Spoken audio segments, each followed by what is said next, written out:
capítulo 6.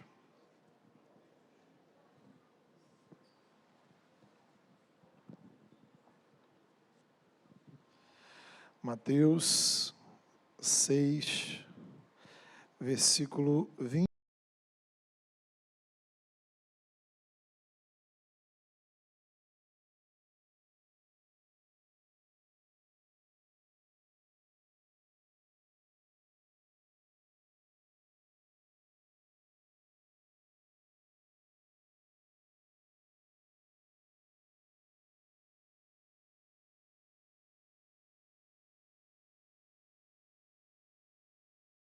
A candeia do corpo.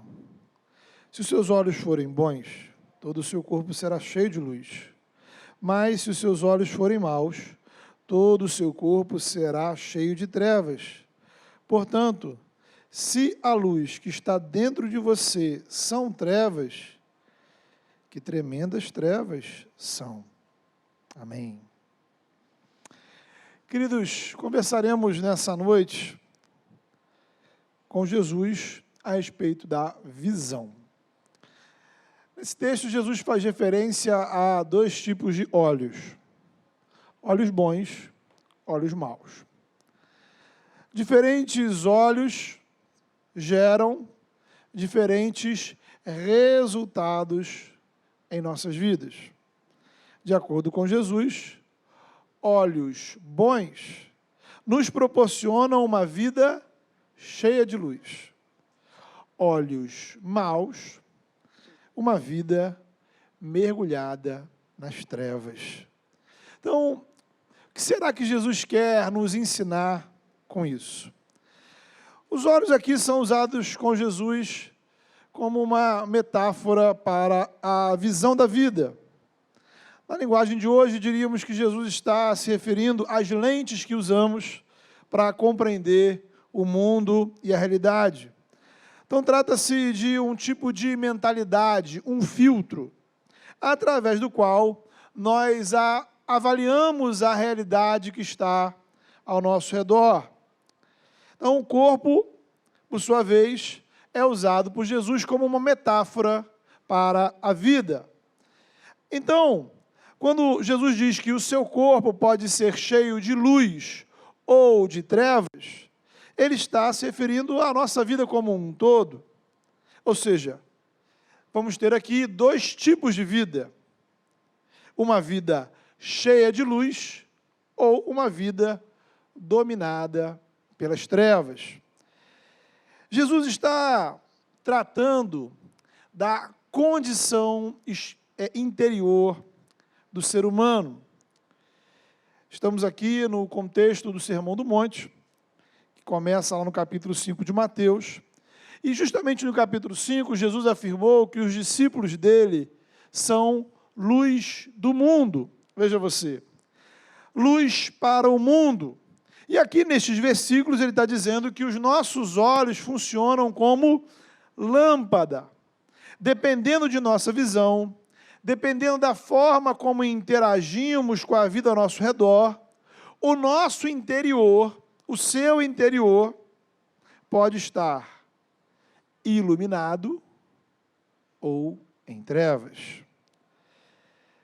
E se o nosso interior estiver em trevas, não temos como funcionar como luz do mundo. Trevas não iluminam. Fica claro quando observamos a forma como o Evangelho de Lucas registra essa mesma fala de Jesus. Lá no capítulo 11 de Lucas, no versículo 35, ele vai dizer assim: tomem cuidado para que a luz que está em seu interior não sejam trevas. Ele continua: se estiverem cheios de luz, sua vida será radiante. Porém, se forem trevas, que grandes trevas serão. Então, para que eu seja a luz do mundo e luz para o mundo, primeiro precisa existir uma luz brilhando dentro de mim, irradiando o meu interior e todas as partes da minha vida. E aqui, queridos, precisa ficar bastante claro o que significa, na linguagem de Jesus, luz e trevas. Em nossa cultura, quando a gente se refere a uma pessoa cheia de luz, geralmente isso é entendido como algum tipo de misticismo que nada tem a ver com o cristianismo. Quando dizemos que alguém é uma pessoa iluminada, por exemplo, é uma linguagem que pode gerar muitos mal-entendidos. Uma pesquisa rápida no Google sobre o que significa ser uma pessoa cheia de luz. Você vai encontrar, entre outras, as seguintes características. Uma pessoa cheia de luz é uma pessoa gentil, humilde, paciente, disposta a ajudar os outros, que transmite boas energias. Alguém espiritualizado. E aí, há uma definição para o que é ser espiritualizado. Então, está dizendo lá, é uma pessoa iluminada, é bastante espiritualizada, porque foi assim que ela conseguiu evoluir e se tornar um ser humano positivo. O texto continua. Vai lembrar que espiritualidade não precisa necessariamente estar relacionada à religião e se refere à consciência em relação ao papel que exerce no mundo, a conexão com os demais, enfim, a existência humana em geral.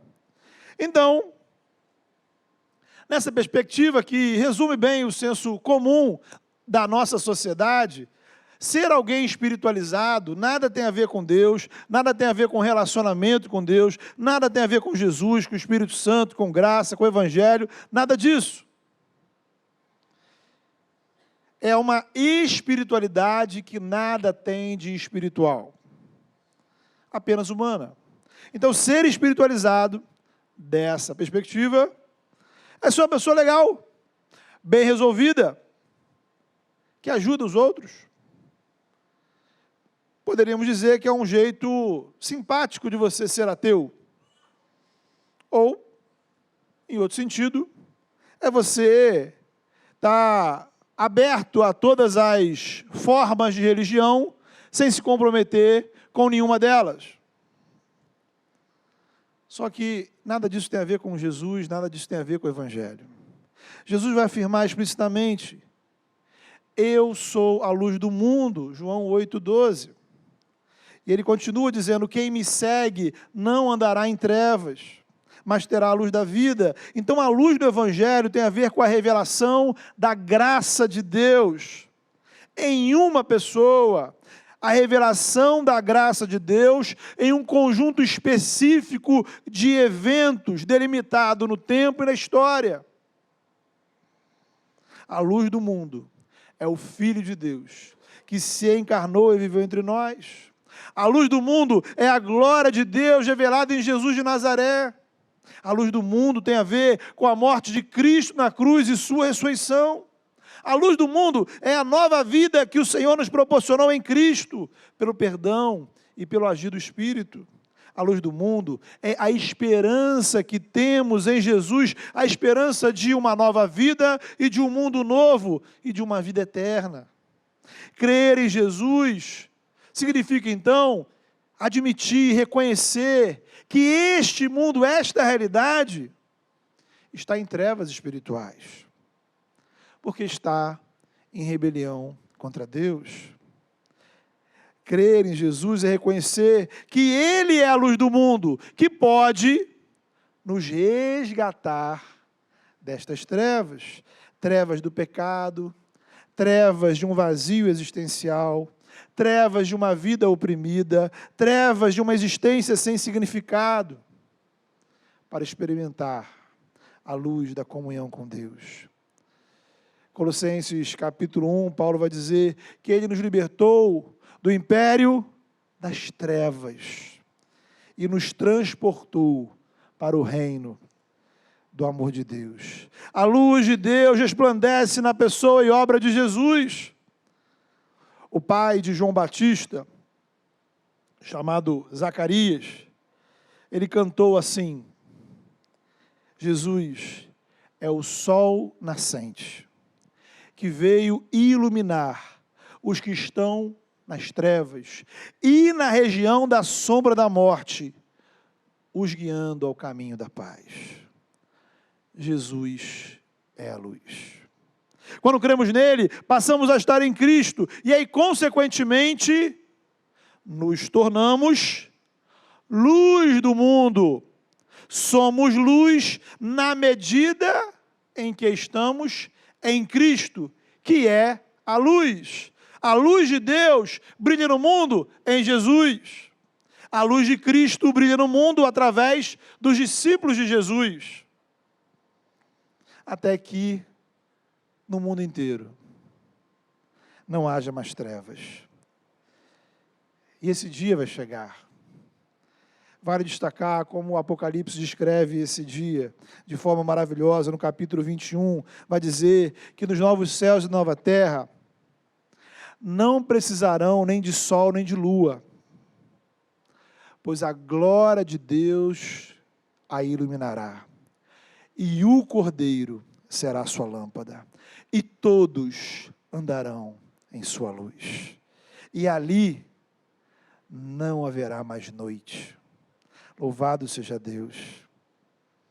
Esse dia chegará, mas até lá, até que o universo inteiro brilhe sobre a luz da glória de Deus e do Cordeiro, vivemos um período de transição.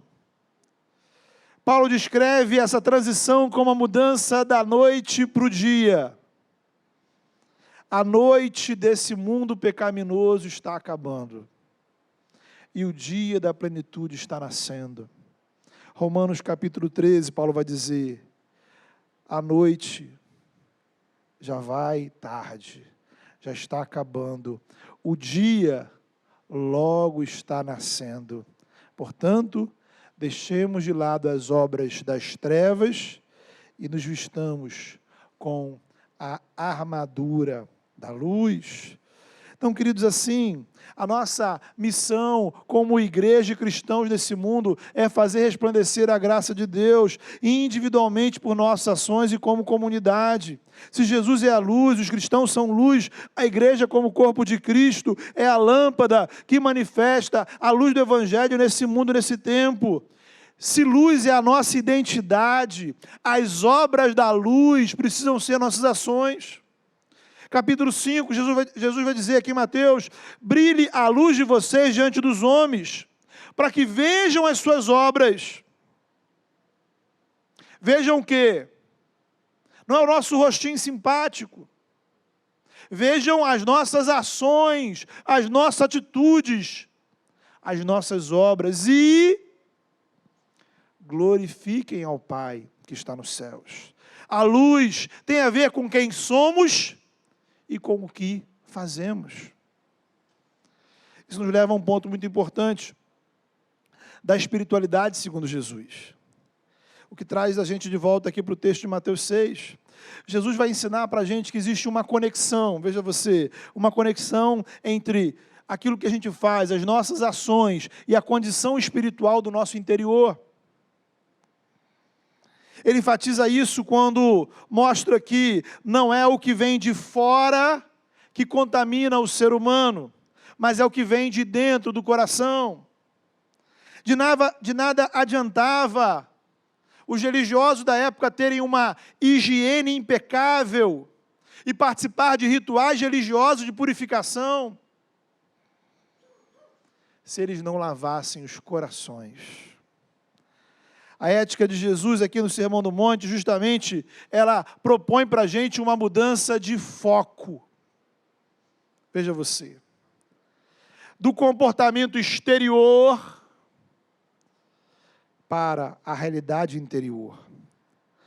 Antes, na lei de Israel, a recomendação era não praticar violência física. Está lá o mandamento: não matarás. Agora o desafio, segundo Jesus, é não se irar contra o seu irmão. Antes a questão era evitar o ato físico do sexo fora do casamento.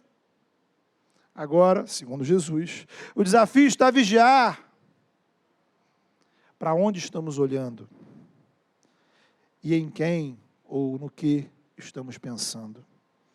Não se trata mais apenas de não roubar ou de ter uma vida financeira honesta. A questão agora é não permitir que o dinheiro seja senhor do seu coração, nem tampouco andar ansioso com as questões materiais. Então, Jesus, ele amplia o nosso campo de batalha. Não se trata apenas de você fazer as coisas certas. Ações que a sociedade vê, ações que a religião vê, ações que os seus amigos e familiares veem. E todos, talvez, te elogiem por conta disso. Você é uma pessoa padrão, acima da média. Nossa! O Evangelho nos desafia a nos importar primeiro com a parte que Deus vê.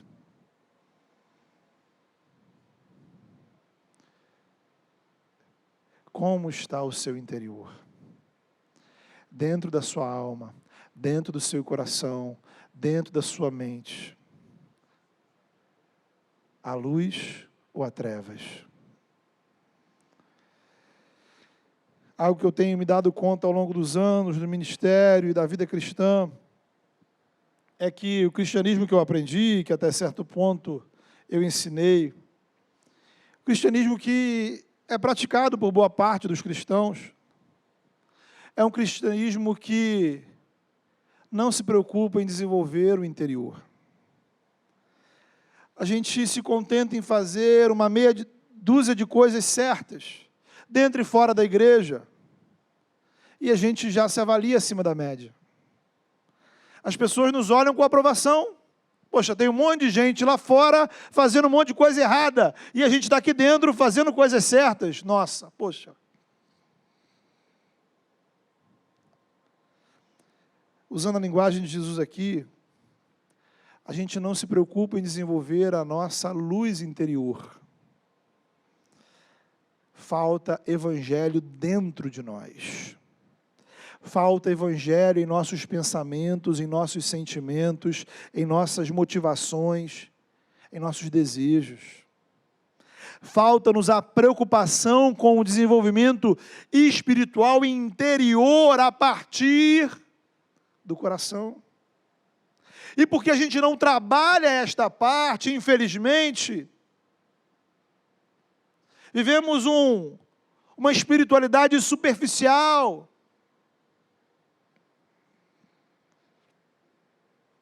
Que não enraiza.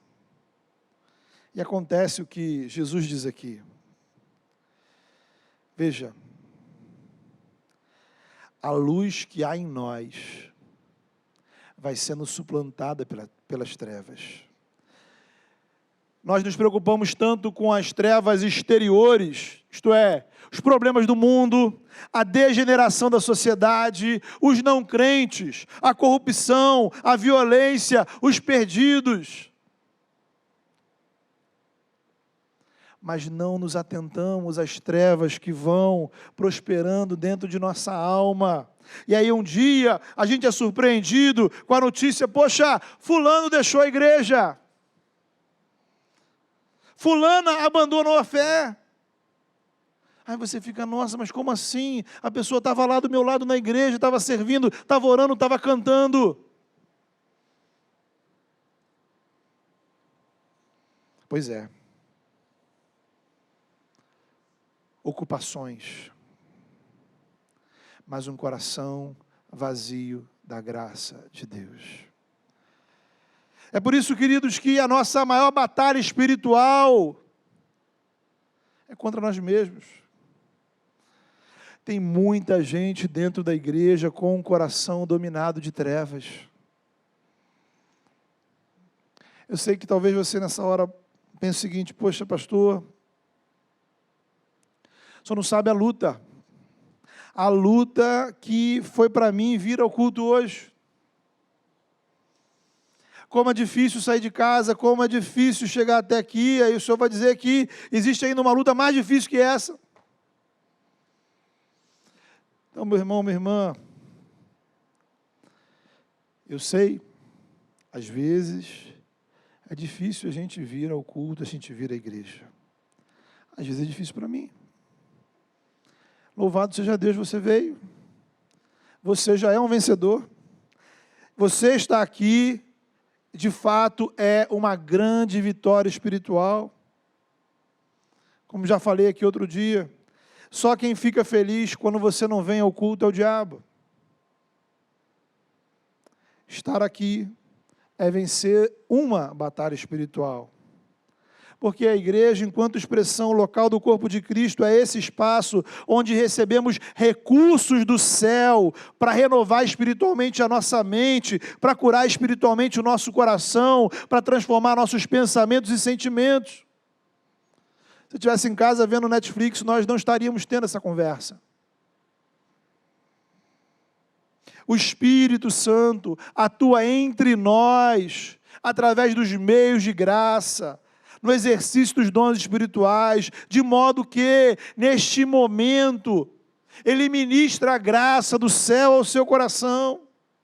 Se tem alguém que pode curar o seu interior, limpar a sua mente, renovar a sua vida, o seu consciente e o seu inconsciente, é o Espírito Santo.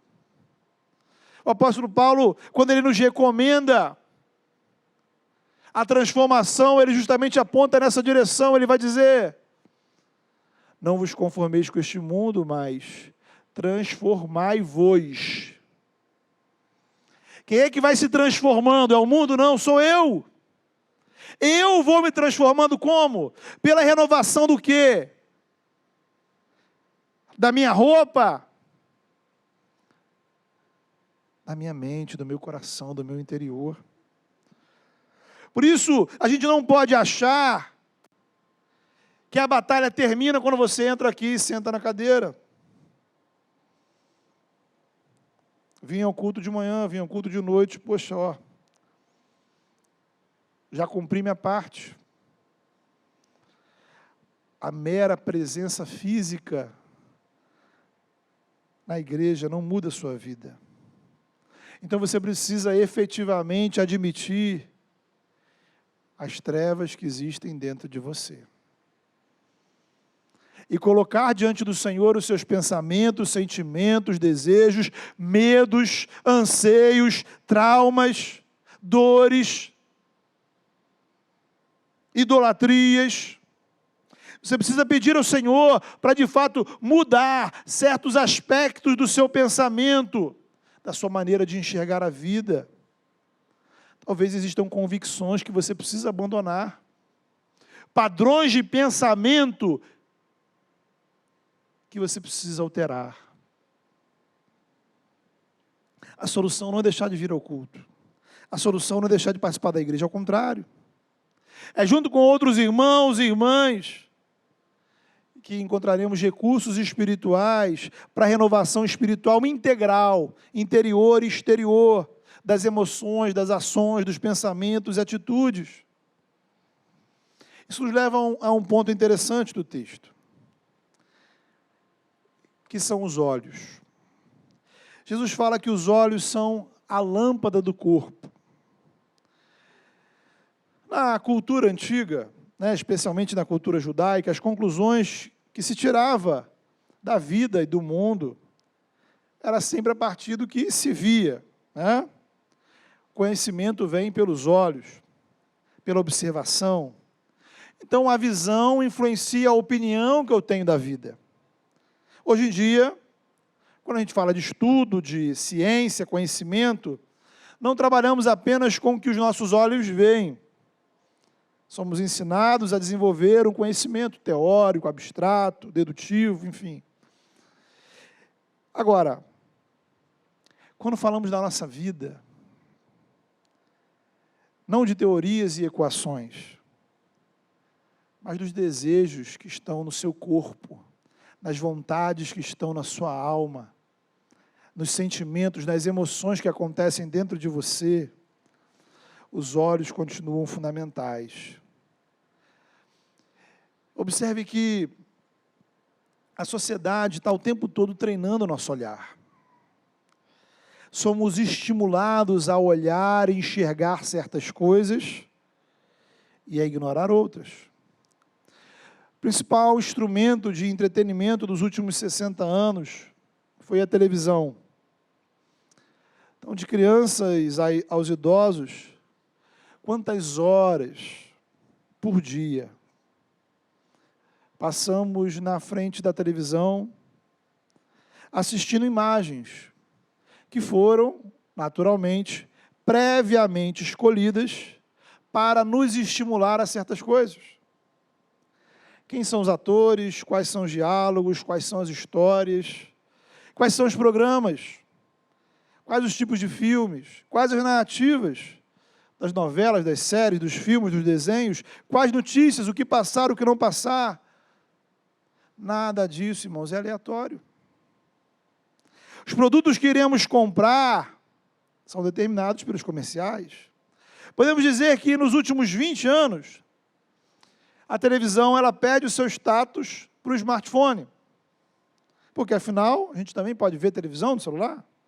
E, além disso, tem redes sociais, tem joguinhos, tem futebol, tem apostas, milhares de sites, vídeos, fotos, enfim.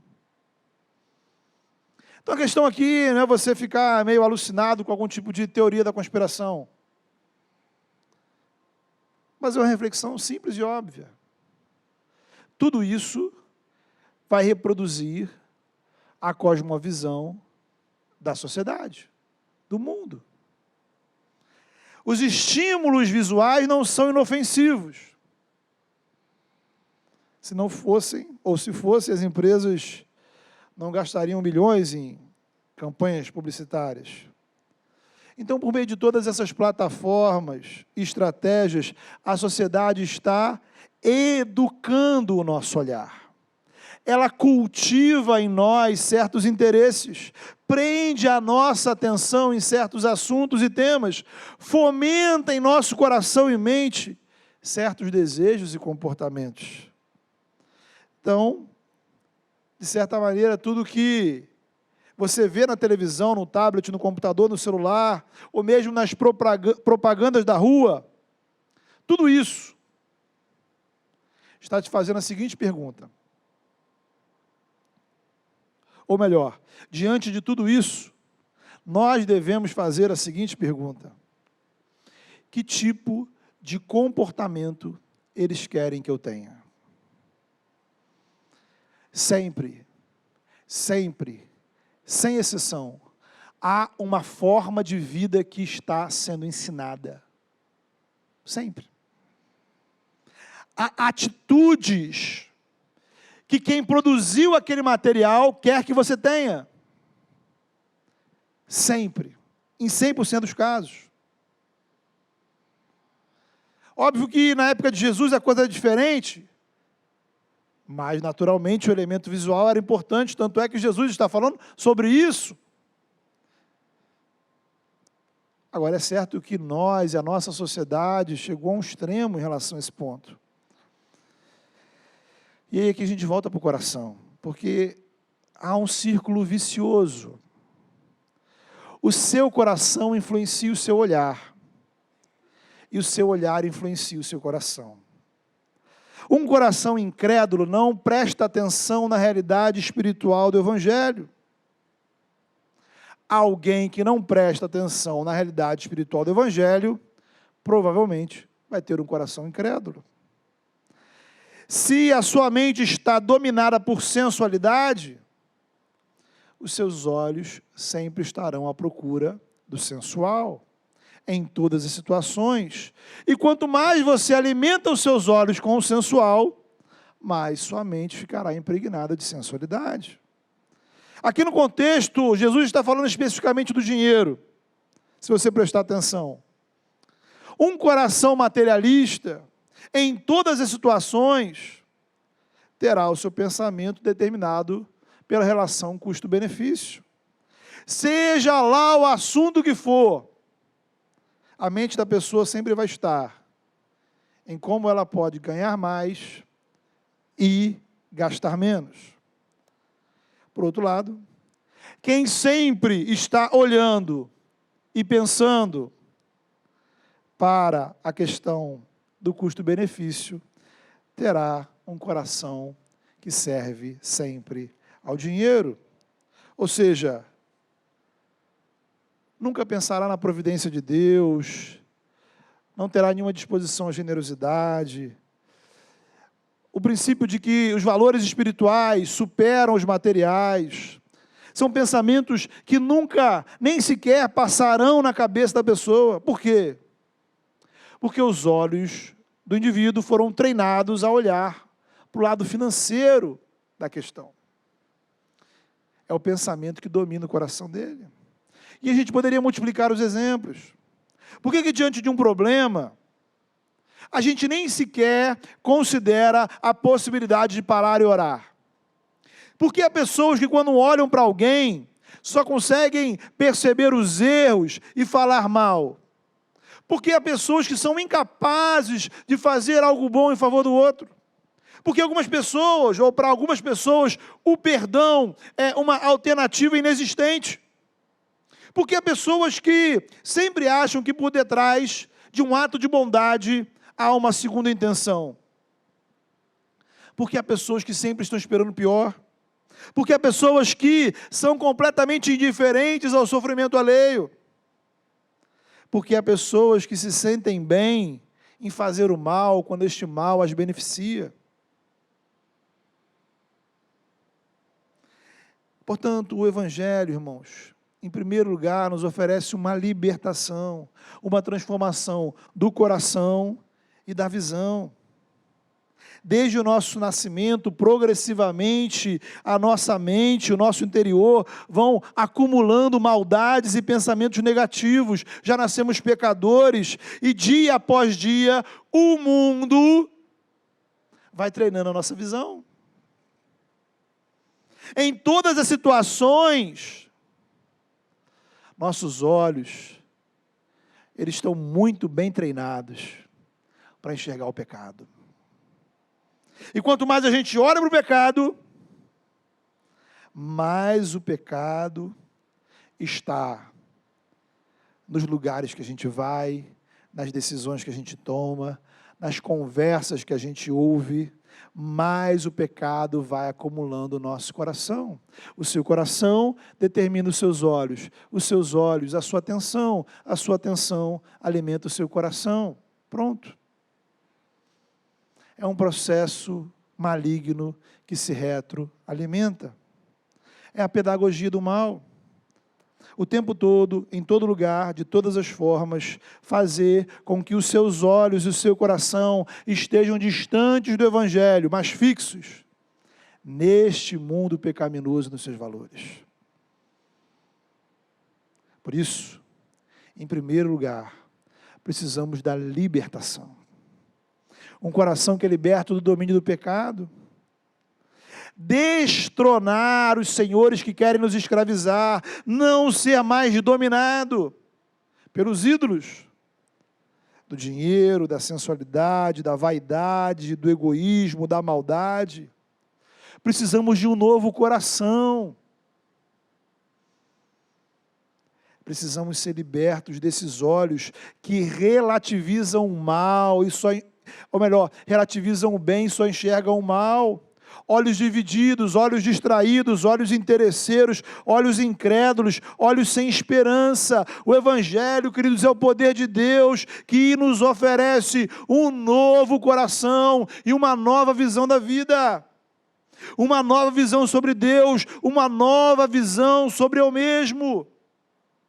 Uma nova visão sobre o mundo, uma nova visão sobre o futuro. Jesus vai dizer, lá em João capítulo 9, daqueles que são cegos, mas acham que veem. Talvez essa seja a sua situação. Você acha que vê. Você está enxergando a vida. Mas, na verdade, você está espiritualmente cego. E você precisa de uma nova visão, de um novo coração. E somente Cristo pode te dar isso. E aí, a partir desse momento, que a luz do Evangelho brilha em nosso interior, nosso desafio é treinar o nosso olhar. Porque a pedagogia do mal, ela já nos condicionou. O nosso natural é olhar o mal, é prestar atenção no mal. Eu preciso treinar meus olhos para enxergar a graça. Sabe aquela história, né, que a gente diz na conversa popular, né, a pessoa que vê, mas não enxerga? Ou aquela que só vê o que quer enxergar? São coisas que a gente diz. Tem gente que está ali. Você está vendo, está diante de você. Mas você não consegue enxergar. Por quê? Porque os seus olhos não foram treinados a olhar com misericórdia, a olhar para o reino de Deus, a olhar para os outros e se importar. Há uma passagem, vai estar na nossa devocional da semana, lá de Atos, no capítulo 11, onde Barnabé chega na cidade de Antioquia, e há uma frase que eu acho maravilhosa, quando diz que Barnabé chegou ali, e ele, vendo a graça de Deus, vendo a graça de Deus. Ora, a graça de Deus não é um objeto, não é uma cadeira, não é uma casa, não é um edifício. Como é que ele viu a graça de Deus? Naquela situação, ele olhou e ele percebeu a graça de Deus naquela situação. Os olhos dele estavam preparados para enxergar a graça de Deus naquele lugar. Precisamos treinar nossos olhos. Olhos mais generosos. Olhos que enxergam oportunidades de abençoar. Olhos que prestam mais atenção às bênçãos recebidas e por isso são gratos. Olhos que discernem o mal e intencionalmente se afastam da aparência do mal. Olhos que estão atentos ao autor e consumador da nossa fé.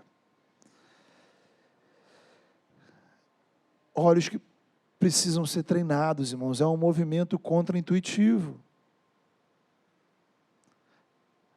Você vai acabar o culto e seus olhos vão procurar o mal. Na verdade, nesse exato momento, enquanto você está aqui, os seus olhos estão atentos ao mal. O mal te chama mais atenção do que o bem aqui dentro, nesse exato momento.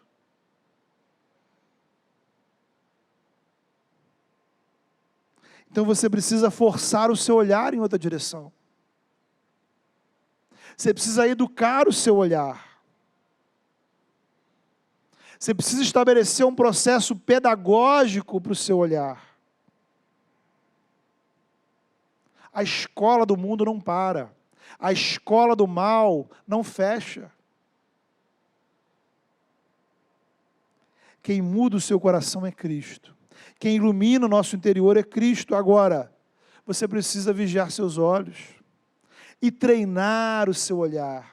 Porque os olhos são a lâmpada do corpo. Se os seus olhos forem maus, o seu corpo inteiro, a sua vida inteira estará em trevas. Se a luz que está em mim for trevas, que grandes trevas serão? Então a pergunta para você é: para onde você tem olhado? Quem está educando os seus olhos? Quais são as ações que você tem intencionais para educar os seus olhos? Serão as redes sociais, a televisão, seus amigos? Ou a palavra de Deus, o Espírito Santo? O que há dentro do seu coração, trevas ou luz?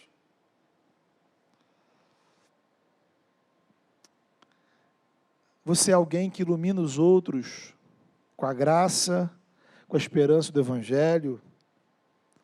ou você é mais um reprodutor das trevas que existem no mundo?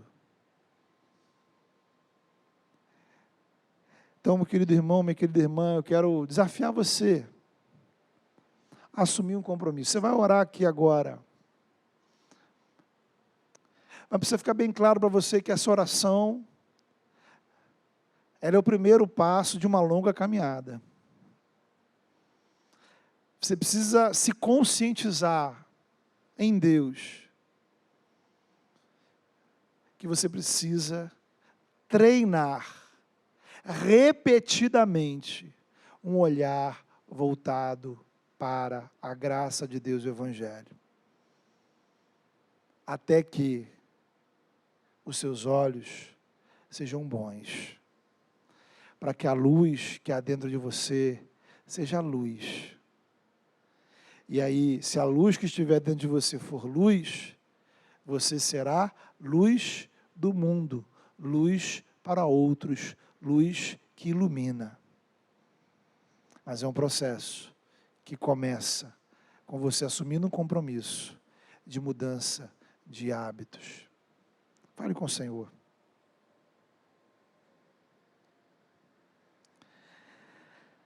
Deus amado, Todo-Poderoso, nós pedimos ao Senhor graça, Senhor. Porque, Senhor, o nosso coração, ele tem sido educado, ensinado, treinado na escola do mal. A influência do mal sobre o nosso coração e os nossos olhos é muito grande, Senhor. E muitas vezes, Senhor, de nada adianta mesmo dentro da igreja, Senhor.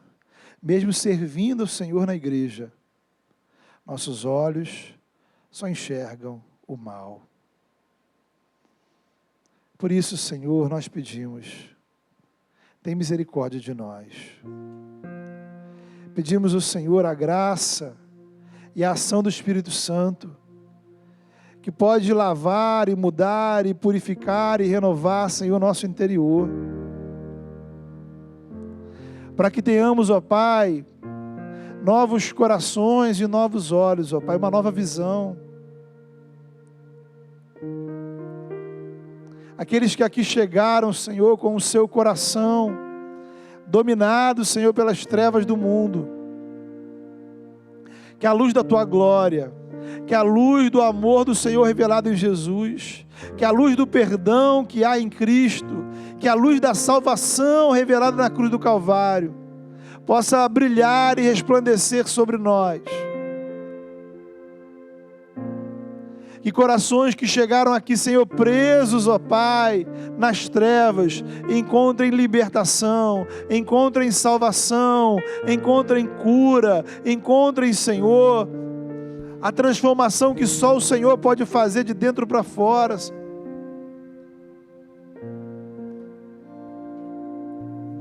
Dá-nos um novo coração, Senhor. Dá um coração de carne sensível à Tua palavra. E dá-nos uma visão, Senhor, que enxerga a Tua bondade, a Tua graça e o Teu amor. Mas, Senhor, visita aqueles, ó Pai, que são Teus servos, ó Pai, que um dia já foram iluminados pela Tua graça.